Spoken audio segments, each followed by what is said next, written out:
ಈ ಬಾಳೆಕಾಯಿಯಿಂದ ಒಂದು ವಿಶಿಷ್ಟ ರೀತಿಯ ಪಲ್ಯ ಮಾಡುವುದು ಹೇಗೆ ಅನ್ನೋ ಬಗ್ಗೆ ತಿಳಿಸ್ತಾ ಇದ್ದೀನಿ. 100 ಗ್ರಾಂ ತೊಗರಿ ಬೇಳೆಯನ್ನು ನಾನು ಒಂದು 3 ಗಂಟೆ ಕಾಲ ನೆನೆಸಿ ಚೆನ್ನಾಗಿ ತೊಳೆದು ಬಸ್ತಿಟ್ಕೊಂಡಿದ್ದೀನಿ.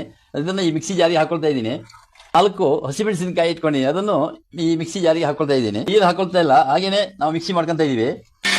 ತರಿತರಿಯಾಗಿ ನಾವು ಮಿಕ್ಸಿ ಮಾಡ್ಕೋಬೇಕು. 3 ಬಾಳೆಕಾಯಿಯನ್ನು ಚೆನ್ನಾಗಿ ತೊಳೆದು ಅದನ್ನು ಸಣ್ಣಗೆ ಹಚ್ಚಿ ಮಜ್ಜಿಗೆ ಮತ್ತು ನೀರು ಹಾಕಿ ಉಪ್ಪು ಹಾಕಿ ಅದರಲ್ಲಿ ನೆನೆಸಿ ಅದರಲ್ಲಿ ಮತ್ತೆ ಒಂದು 2 ಸಲ ತೊಳೆದು ಬಿಟ್ಟು ನಾನು ಇಟ್ಕೊಂಡಿದ್ದೀನಿ. ನೋಡಿ, ಈ ಬಾಳೆಕಾಯಿನ ಈ ಪಾತ್ರೆಗೆ ಹಾಕೊಳ್ತಾ ಇದ್ದೀನಿ.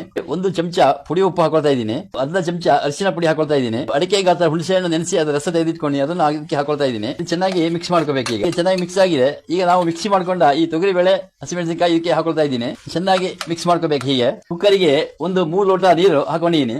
ನೋಡಿ, ನಾವು ಈ ಮಿಕ್ಸ್ ಮಾಡಿಕೊಂಡ ಬಾಳೆಕಾಯಿಯನ್ನು ಈ ಕುಕ್ಕರ್ ನಲ್ಲಿ ಇಡ್ತಾ ಇದ್ದೀನಿ. ಇದನ್ನ ನಾವು ಹಬೆಯಲ್ಲೇ ಬೇಯಿಸ್ಕೋಬೇಕು. 2 ವಿಸಿಲ್ ಬಂದ ತಕ್ಷಣ ಒಲೆ ಆಫ್ ಮಾಡಬೇಕು. ನೋಡಿ, ಮುಚ್ಚಿಡ್ತಾ ಇದ್ದೀನಿ.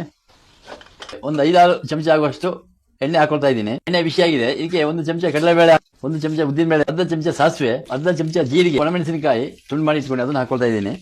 ಒಂದು ಸ್ವಲ್ಪ ಕರಿಬೇವು ಸೊಪ್ಪು ಹಾಕೊಳ್ತಾ ಇದ್ದೀನಿ. ಸ್ವಲ್ಪ ಇಂಗು ಹಾಕೊಳ್ತಾ ಇದ್ದೀನಿ. ಕಡಲೆಬೇಳೆ ಉದ್ದಿನಬೇಳೆ ಎಲ್ಲ ಕೆಂಪಾಗಿದೆ, ಸಾಸಿವೆ ಎಲ್ಲ ಸಿಡಿತಾ ಇದೆ. ಬೇಯಿಸ್ಕೊಂಡ ಬಾಳೆಕಾಯಿಯನ್ನು ಹಾಕೊಳ್ತಾ ಇದ್ದೀನಿ. ಬಾಳೆಕಾಯಿಯನ್ನು ನಾವೊಂದು 2-3 ನಿಮಿಷ ಮೀಡಿಯಂ ಉರಿಯಲ್ಲಿ ಎಣ್ಣೆಯಲ್ಲಿ ಚೆನ್ನಾಗಿ ಅದನ್ನ ಫ್ರೈ ಮಾಡ್ಕೊಂಡಿದ್ದೀನಿ. 1 ಕಪ್ಪು ತೆಂಗಿನ ತುರಿ ಹಾಕೊಳ್ತಾ ಇದ್ದೀನಿ. 1/4 ಚಮಚ ಆಗುವಷ್ಟು ಪುಡಿ ಹಾಕೊಳ್ತಾ ಇದ್ದೀನಿ. 1 ಚಮಚ ಬೆಲ್ಲ ಹಾಕೊಳ್ತಾ ಇದ್ದೀನಿ. ಆರೋಗ್ಯಕರವಾದ ಬಾಳೆಕಾಯಿ ಪಲ್ಯ ಸಿದ್ಧ ಆಗಿದೆ.